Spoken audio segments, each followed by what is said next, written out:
Hey guys, my name is Derek Schleeps, and 1 year ago I made a video called How to Dominate Google PPC Ads for Wholesaling in 2023. It's been a year since then. I want to make a updated video. That's what we're going to jump into today. I'm going to go through probably 15 to 16 different points discussing exactly what you should be doing and should not be doing when running Google PPC to generate motivated seller leads with Google Ads. Now, since that time, I've worked with a lot of different clients, and I'm just going to briefly touch on some of the outstanding results that we've gotten with a few of these. So number one, Watson, he closed over $40,000 in deals in the first 3 months of working with him. Second, we have Raul, who went from doing $10,000 a month in ad spend all the way up to $30,000 a month in ad spend, and was consistently doing over 6 figures in deals per month with Google PPC under my management. We also have Randy, who they actually were working with another agency, and they were actually in the hole, so to speak. They had actually lost quite a bit of money with that agency doing PPC. We started doing Facebook ads and Google PPC with them, and they actually, within 2 months, they closed 4 deals. They made back all the money that they had lost from working with the previous agency, and were actually in a profit from the ads in the campaign that they ran with me. We also have Philip, who had over $50,000 under contract within the first few months of working with me as well. And then finally, a more recent client, a new case study, we have Max, who every single week was getting things under contract, and within the first 6 weeks had already closed 3 deals, basically out of the 6 contracts he had generated over the first 6 weeks of working with me. Now, to move on to the material that we're going to go over, I'm going to speak a lot about, number one, how to set up your ad account properly, how you should be thinking about targeting for Google Ads, what kind of match types you should be using in your Google Ads account, what should your landing page look like and how well should it convert, how do you qualify your leads using your landing page properly, what kind of a negative keywords list should you use and how do you put that together, why is UTM tracking so important and how is that used in assessing lead quality, how often should you be optimizing your ads and what's the most efficient way to do that, what kind of a budget should you be using, how big should that budget be, what type of keywords you should be using, and how the type of keywords you're using relate to how motivated your leads are, how you should be filtering out search terms that indicate low motivation, what's the best kind of CRM to be using, and how you can use your CRM to actually track and to optimize your lead quality. We'll also go over the role that follow-up sequences play in increasing contact rates with the leads that we generate. And finally, we'll also talk about some things that you can test in addition to your Google PPC campaigns, such as ClickCease and retargeting campaigns on either Google or Facebook or other platforms. Now, we're going to be covering a lot of different topics today. Before I jump into quickly summarizing each of the categories we're going to go over, keep in mind that some of this information will be for brand new beginners, people that have never done Google PPC at all. If you don't really know anything about it, this is for you, as well as information that I think will be helpful to people that have either tried running Google PPC on their own in the past or have worked with an agency before, or you're just looking for maybe more in-depth description of what is the right thing to do for this niche in particular, for using Google Ads to generate inbound motivated seller leads for wholesaling, rehabbing, and investing. Okay, so let's get right into the first part. So section number 1, like I mentioned, is basically what do you do with your ad account when you first set it up? When I work with clients, we always want to make sure that the ad account is set up properly. And so there's several different things that we need to make sure that we do so that you will have a lower chance of running into issues with Google's algorithms and with Google's policies later down the road. So number 1 is when you set up your Google ad account, you need to make sure that you use your real business information, that you get your payments profile set up as an organization, as a business. And then after you do that, that you verify the ad account. What this means is that you need to provide up-to-date, accurate information about your business to Google, and they will then verify it. And they may require you to submit documents to do this. So you may have to provide your EIN, things like that. The most important thing to do though with a new account is to make sure that all the information in the account is congruent and is up to date. So this means that your business address, the name that you have on your business, the name that you have on your payment method, the address on your payments profile matches the address on your verification documents, on the documents you submit to Google to verify your business under your ad account. All of this stuff needs to match and be congruent. This is gonna make it much less likely that your account will get flagged right off the bat for any kind of suspicious activity. And the other thing is that you only want to use one domain in your ad account. I've seen people try to use multiple different domains or use one ad account for multiple businesses. Google wants you to use one ad account for one business, and that's it. So each ad account is verified under one business, and you use one domain in there, and you want to keep your branding and your company name and all that stuff consistent no matter what you're doing. That's the first thing, is you get your Google ad account and make sure that this is something that you own. You need to own this asset. A lot of agencies out there, they will create an ad account for you and they'll just set up your ads and start running them. But the problem is a lot of agencies don't walk you through the process of making sure, number one, that you have admin access and that it's an asset that you actually own. I've actually seen agencies hold ad accounts hostage, which is not something you want to be involved in. But number two, a lot of agencies don't walk you through the process of verifying the ad account under your business. So if they don't do this and they're not paying attention, your ad account will actually be shut down until you actually get it verified after 30 days, about 30 days of running ads. So that's something that you need to make sure that you have access to and that you have done from the beginning. But number two, once we've got that ad account set up, a lot of people ask, okay, how do I think about targeting? What areas do I target? How does the targeting affect my cost per lead? How does it affect how well the campaign is going to run?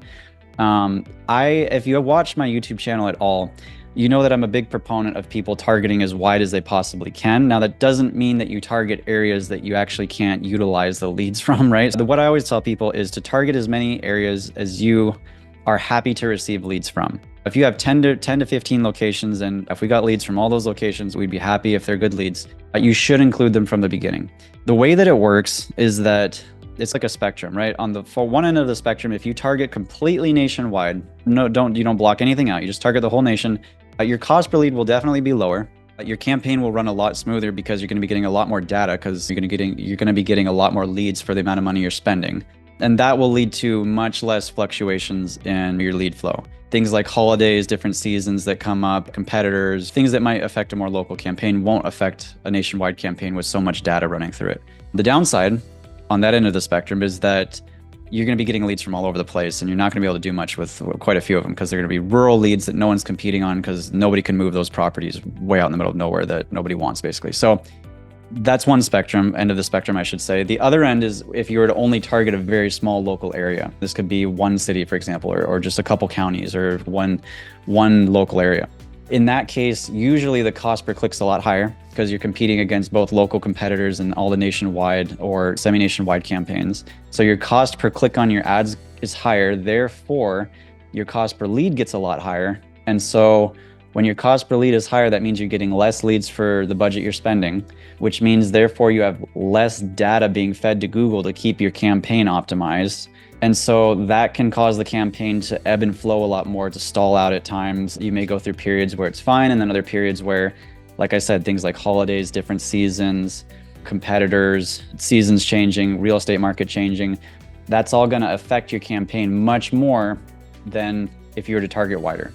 So it's a spectrum, right? Most of my clients will fall somewhere in the middle in terms of how many areas they target. They're not going to go completely nationwide or even super semi-nationwide, but they're also not going to be very localized. They're going to target a handful of areas that they are comfortable with and happy to receive leads from.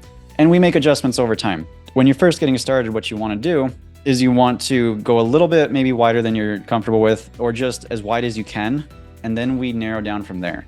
But we need to get the campaign flowing. We need to get those leads coming in to start the optimization process. So that's always my recommendation when it comes to targeting. Section number 3, this is basically about the match types that we use. I believe a year ago in my last video, when I did a full video on this kind of stuff, we were using all 3 match types. We were having success with all 3.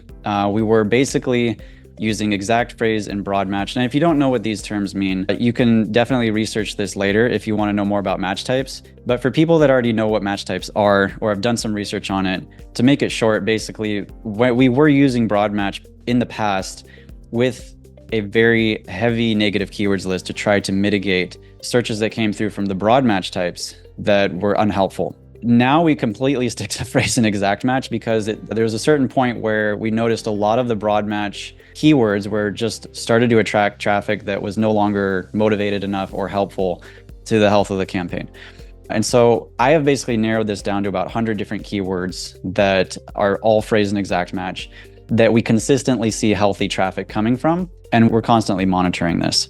So my recommendation is to only use exact and phrase match in any campaign that you're going to be running. Some people have gone so far as to only work with exact match. which is something you can do, but only if you have enough search volume. If you're doing maybe a little bit more narrow of a targeting of a campaign, you're not going to want to limit yourself that much. Now, just to give some context for the people that maybe aren't going to have time to go and research this, broad match means that you're basically targeting a specific keyword term, and Google will bring in search traffic for anything even related to that term. So if you type in the keyword could be sell my house fast, you may be getting people looking up their home value on Zillow from something like that, right? Or it's loosely related, which is not what we want. Phrase match would be something like we buy houses, Seattle, right? And the terms that might come from that keyword, if it's a phrase match, would be phrases that are similar, that use the same words. So it could be we buy houses, Portland, or something like that. So yes, there's a little bit of variation in there that we want to block out with our negative keywords list, but it will be much more easier to define and keep within the bounds of what we're actually looking for motivated seller searches. An exact match is basically what you type in as the keyword is what they need to type into Google for your ads to show up according to that keyword. So if it's get a cash offer for my house, the search term would either have to be exactly that or maybe off by just one word that has a very similar meaning. So that's basically what these match types mean. And that's our approach to it at this point that I've seen work the best. Now, for point number 4, where do we send all this traffic, right? So we get your ad account set up properly. We figure out what is the best area for targeting, the keywords that we're targeting. We have the match types identified that we want to use. And then there's a lot more to speak on that, but where are we sending all this traffic? We're sending it to a dedicated landing page. Some people will ask me, should I use my landing page? Is the one that you have better? What's the difference? A lot of the times when people come to me with a pre-existing landing page, either it's not fully optimized for PPC in general, or it could be a good landing page, but it might be a better setup, honestly, for them to use for something like SEO. And I'll show you what I mean by that. I'll actually show you the landing page that we use. And the reason that I'd say 95% of the clients that I work with use my landing page is number one, because it's already optimized and it's already set up for the campaigns that we run, but it is dedicated so that the domain that we use and the landing page that we use, only Google PPC leads will be going to that page. And we make it so that they can't really do anything else on the page other than get in contact with you by submitting the form. That's the most important thing. So we don't include lots of other links and different things to explore on the site. It's just a landing page for them to get onto, read a little bit if they want, but fill out the information and then get in touch with you. So let me show you what the page actually looks like. You want to make sure that your landing page, no matter what it is, converts at a high percentage. We know that for the traffic, the kind of traffic we use, using the match types we use and the keywords list that we use, when we're getting that type of traffic, generally our landing page will always convert somewhere around 20%, meaning that 1 in every 5 clicks on your ads will convert into a lead. So if we consider using a different landing page other than the one we're already using, we always want to keep that conversion rate in mind. Okay, so you should be able to see this. This is what our landing page generally looks like. You can see that the only button that they have on here is the Get Cash Offer button. If they scroll down, there's some information that we have on there. We can put testimonials, obviously, from the client. But this is the whole point, is that there isn't any extra buttons for them to click on. There isn't anywhere extra for them to go. Okay, and this leads into our 5th point we want to talk about, which is once the traffic reaches your landing page and it gets onto this site, how do we use the form and the landing page? How do we use it to actually qualify the leads? Because the traffic we're generating from Google is going to be as good as we can get it to be, but it's never going to be perfect. So with everything that slips through the cracks, what do we do to try to mitigate those people from actually submitting? So we're optimizing the campaign actually for motivated sellers. Over time, we've added quite a few qualifiers, and there are a couple different approaches to running the campaign where, number one, we can either start the campaign without a lot of these, 1, 2, is basically those 3, or we can start the campaign leaving them all on. The difference between starting the campaign with or without these qualifiers is really how well we think the campaign is going to or is already performing in terms of lead flow. So for example, if you're already getting a lot of good leads in at a good cost, then we can definitely afford to qualify these more, because whenever you add qualifiers, you're basically trying to filter out certain people. Whenever you filter out certain leads, that's going to raise your cost per lead because you're taking away some people that otherwise would submit on the form. And so if your campaign is struggling and we're not getting very many leads in, then maybe we may not want so many qualifiers because we need the lead flow. So when we're determining at the beginning, okay, do we do this or do we not? It depends on how your campaign targeting is set up, which was something we already talked about, that spectrum that I spoke about. But these are generally what we'll use. We want to make sure wholesalers and agents aren't submitting on the form. We want to make sure people that are listed their property already, or people that really want retail value are not submitting. And then we also include this checkbox at the bottom, which basically forces them to take an action by selecting that box, agreeing that they're not a wholesaler listed property before they even submit the form. Now, it's never going to be perfect, but it does help to eliminate a lot of those leads. Okay, aside from trying to qualify using the landing page, what else do we use to actually try to get better traffic going to the page itself, besides the keywords, besides the landing page? And that would be point number 6, to use a very extensive negative keywords list. The negative keywords list that we currently use is about 13 to 14,000 keywords long. This is something that I have hand built over the years of running these PPC campaigns, me and my team. And so what we do is we basically, anytime we see a search term that indicates the search came from someone that is not motivated, or it came from a competitor or something like that, we are continuously adding to this really long negative keywords list and applying that to every account that we manage. And so what this does is it blocks out a lot of unwanted searches. So for example, if somebody searches just what's my home value, or they search for a competitor, or they search for something like just how do I sell my house without indicating that they want to sell it for cash, or they want to sell it fast, or they want to sell it quickly, or something like that, that's what we're basically going through. And we are adding those to our negative keywords list over time. And so basically when you input a negative keywords list into your campaign, what you're telling Google is not to target all of the different search terms or related search terms on your negative keywords list. So you really do need a negative keywords list. Even if you're not using broad match, whatever match types you're using in your campaign, you need to be using a large and comprehensive negative keywords list that will block out a lot of that unwanted traffic.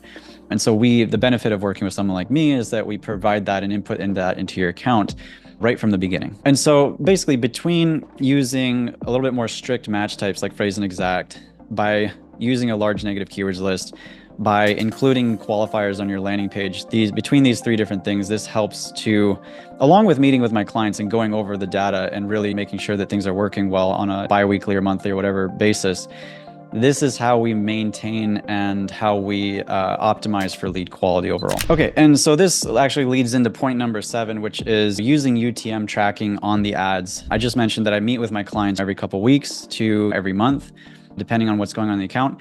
What we actually do when I meet with my clients, we sit down, we have a Zoom meeting like this, and we go over the data in the CRM that we provide. No, I will actually go over that with you here in a bit. But we look at the pipeline. My clients will basically organize their leads in their pipeline in their CRM according to the quality. And what we do is we put that UTM tracking code in their Google ad account. And what that code does basically is whenever a lead comes from Google Ads, whenever someone searches, clicks on the ad, submits on the form, a little tracking code is basically attached to that lead and it goes into our CRM. So when my client organizes the leads according to quality, I can then go into each and every lead and I can see that code, and that code tells me exactly what keyword and what match type, as well as some other information of where the lead actually is coming from. And so I can tell, are they all related to a certain keyword, and do we need to remove that keyword or change something? Or do we need to maybe qualify for that more on the landing page or what have you, just as an example.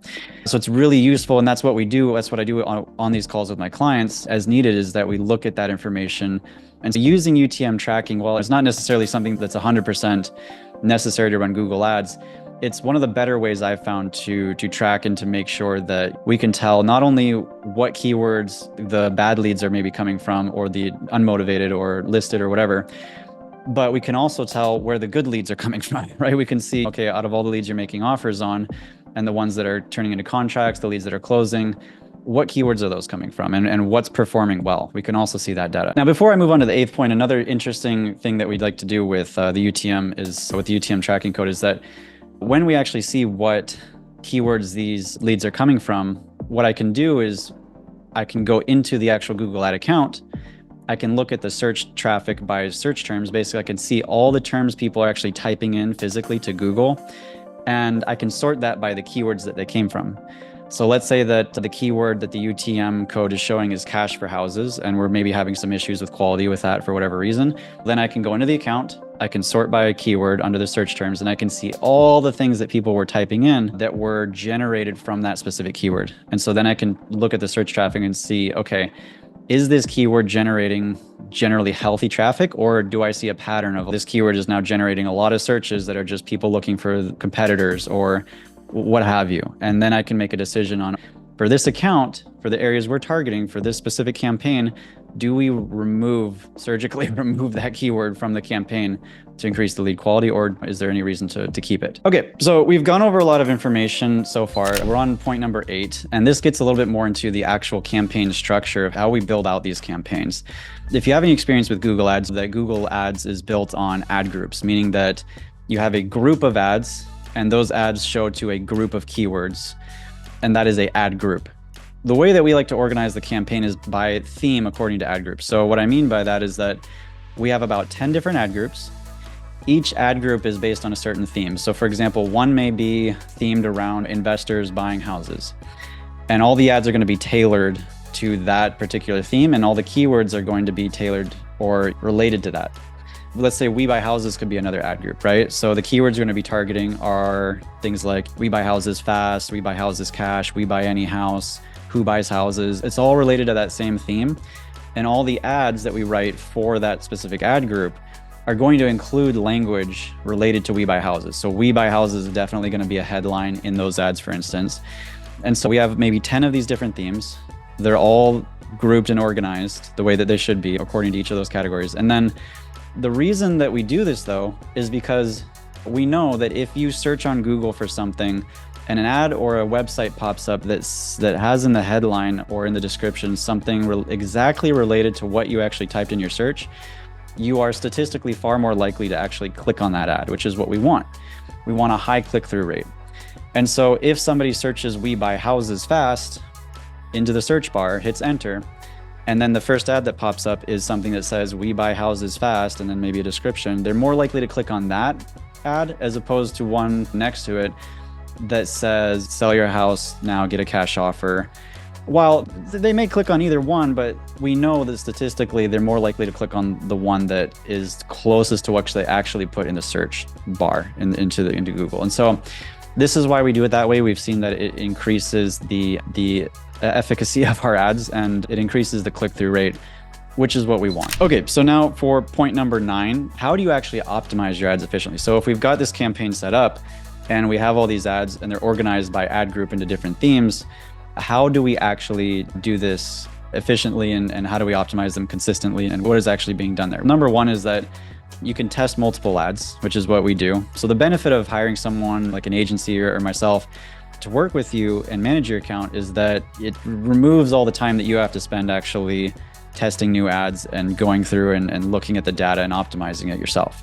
Because what we do is we have certain ads that we know work well for each ad group that I'd already discussed. And so that's what we start with as a baseline. And as we start to run the campaign, we see the data coming in, we will actually start to basically run test ads, new ads, against the ones that we're already running to try to get them to perform better. So we basically have our starting ad, and then if that ad is performing well, we let it run and we'll optimize that ad. If that ad is struggling in performance, we will test a new ad and basically see which performs well and keep the one obviously that is working better and cut the other one. That is one way that we will optimize the ads. The other way is that we'll look at how many impressions each individual headline and description on the ads is getting. And what this means is that an impression is basically any time the ad actually shows to a single person or it shows once online to anybody anywhere. So if certain headlines and descriptions we put on that ad are getting a lot of impressions, we're going to leave them and we're going to let them run. And then there's going to be headlines and descriptions that just don't show, that just are not getting very many impressions because Google deems that they're not performing well. And so those are the ones that we're going to swap out and continuously test new headlines and descriptions to try to get the ad that you're currently using to perform better for that specific ad group.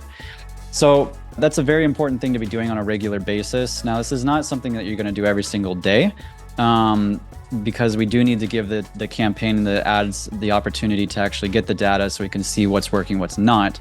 But it does need to be done on a regular basis, and that's part of the optimization process. It's very important to do because sometimes an ad will perform very well for a while and then something might change in the market or in that particular campaign in the algorithm, and then we need to adjust and we need to get something new running and tested so to perform just as well. Now, in addition to just the basic outline of the ad, which would be the headlines, descriptions, and whatnot, we also want to run different assets. They're called ad assets. And these are things like callouts, images.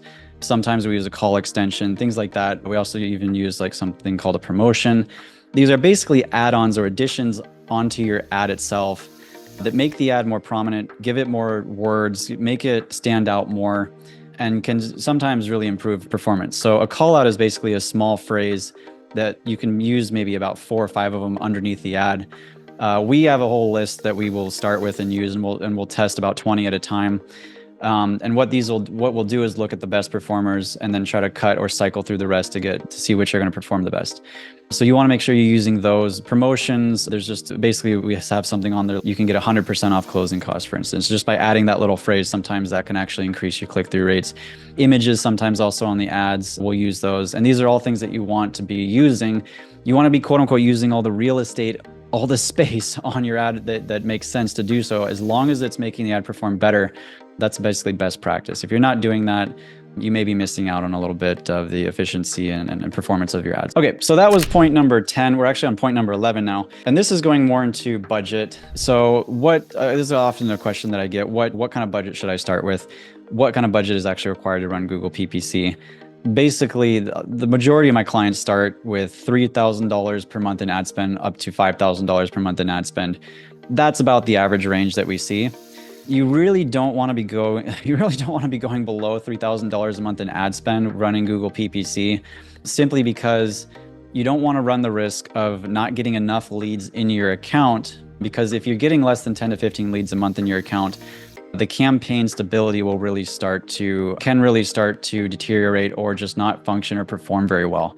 Google and Google's algorithms, they run on data, and the data that we need is conversions, meaning leads. So if you're not getting enough leads, if you're not feeding the algorithm enough data, and it's not getting the information that it needs to know who to show the ads to, how to perform best, and as well for us to optimize on our end, the campaign may struggle. And so I always recommend that you make sure that you have a high enough budget. And the way you need to think about budget is that you don't want to be dumping a whole bunch of money in, getting a bunch of leads, and then pulling the ad spend back and spending less while you're working those leads, and then flip-flop. We don't want that effect. We want consistent spend over a long period of time, and to optimize and scale that at a pace that makes sense to grow your account and to grow the campaign. So that's how you want to think about budget. Some people also want to know, what does it look like to scale? I have some people that aggressively want to get to maybe $20,000, $30,000 a month in ad spend. And you can do that if you have enough search volume, meaning if you're targeting wide enough and you're not targeting a very small local area, because that can sometimes be limiting if you want to spend a large budget. You need to have enough search volume to actually show your ads to and spend that money. If you do, then my recommendation is usually to make 25% increments, adjustments upwards every couple weeks or every 3 weeks or whatever. You can push it to maybe 33% really if you really want to be aggressive. But once you're spending over $5,000 a month, usually we want to stair step it up in 25% increments to make sure that the campaign doesn't stall out and doesn't have any problems adjusting to that new spend. That's generally how that works. So I've got point number 12, 13. These are both going over the search terms and the keywords, hitting back on a couple points here. This is basically point number 12 is just to run keywords that really would indicate motivation. I've seen in some accounts that have been handed down to me to manage, whether a client came to me and had done something on their own, or whether they had worked with a different agency and the agency still had those ads set up in the account. And I've looked at those campaigns, and what we don't want to be doing is targeting keywords, like using keywords like, buy and sell houses or sell my house, or you really want to be careful with anything that says buy in it, because again, we're trying to attract sellers, not buyers. But we don't want to be using any keywords that do not have some sort of motivation related word attached to it. We do things like sell my house fast, sell my house quickly, sell house ASAP, sell house cash, we buy houses. These are all things that are related in some way to motivation. When you just put sell my house as a keyword, or what's my house worth, or something like that, we really want to avoid those, because that will attract the wrong type of traffic. And we know that because we've seen that happen again and again with other campaigns, or like I mentioned before, with broad match. And so that's what we want to avoid. Now, point number 13. So we want to be filtering out search terms that indicate a low motivation. This is related to the negative keywords list point that I talked about earlier. But not only do you want to have that negative keywords list and put in your account from the beginning, but part of optimizing an account is actually looking at the search terms on a weekly basis that are coming through and making sure that it's still healthy. This is something that can be time consuming. This is something that could be tedious, but it does need to be done. You do need to be looking and checking to making sure that all the keywords you're running the search traffic that's coming through is still motivated sellers, it seems to indicate that you're getting searches from people who are motivated to sell quickly and you're not getting bad traffic. Okay, we're getting to the last few points here. So number 14 is about the CRM. You need to have a dedicated CRM where your leads are going into, where you can track the lead quality, where you can track obviously leads through a pipeline. I believe that most wholesalers, investors understand this.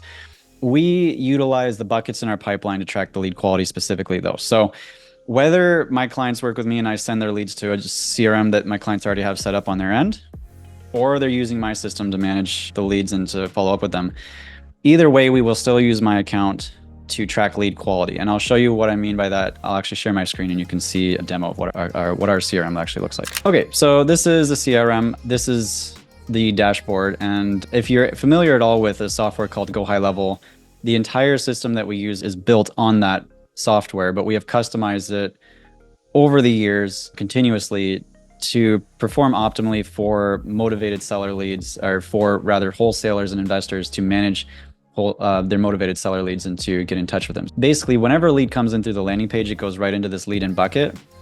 And as I meet with my clients and as the campaign progresses, we have these categories here on the left that my clients can literally drag and drop leads into and sort them by motivation. So if they're getting a lot of wholesalers or agents submitting on the forms, if they're just don't have a lot of motivation, not selling a property, listed, outside targeted area, these are all areas we want to pay attention to.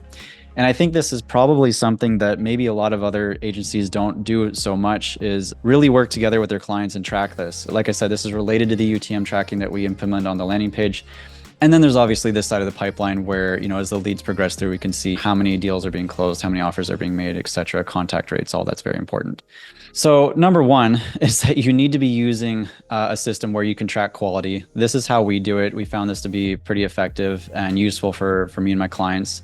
But not only that, there's a point number 14 that I have here, is that you want to be tracking the lead quality in a dedicated CRM like this. But number 15 is that you need to be using some sort of automated follow-up system. The number one rule for following up with PPC leads is the 2-minute rule, which means you need to be calling them within 2 minutes. But really, you also need to be sending out automated texts, emails, ringless voicemails, and that needs to happen automatically. So as soon as the lead comes into this lead in bucket, the way that this system works is we're sending them a text message. We're sending them multiple text messages. We're sending them an email. They're getting a ringless voicemail. And that continues on until the lead responds or the client gets a hold of the lead and then takes them off the campaign. But we have campaigns built for multiple different situations. So not only do we have the initial follow-up campaign, but we have a went cold bucket. If they drop them in there, they get put on a went cold campaign, meaning that if someone starts ghosting you via text messaging, then you drop them in the went cold bucket and the campaign starts to follow up with them every 4 to 5 days. We have a long-term bucket. So if you spoke with them, they weren't interested for whatever reason, you drop them in there, it's going to ping them every 2 weeks to a month to keep in touch with them. If they're working with competition already, we got a campaign for that to follow up with them and see how it's going, if the contract worked out, if it fell through, then etc. That is all in our workflow automations here. These are all the different follow-up campaigns that we run. We even have one for listed. If the actual lead is listed, again, we follow up with them and see how is that going. But this is all automated on your behalf. And so if you are not doing this, then of course you need to do it manually, which can take a lot of time. It takes up a lot of time for you and your team.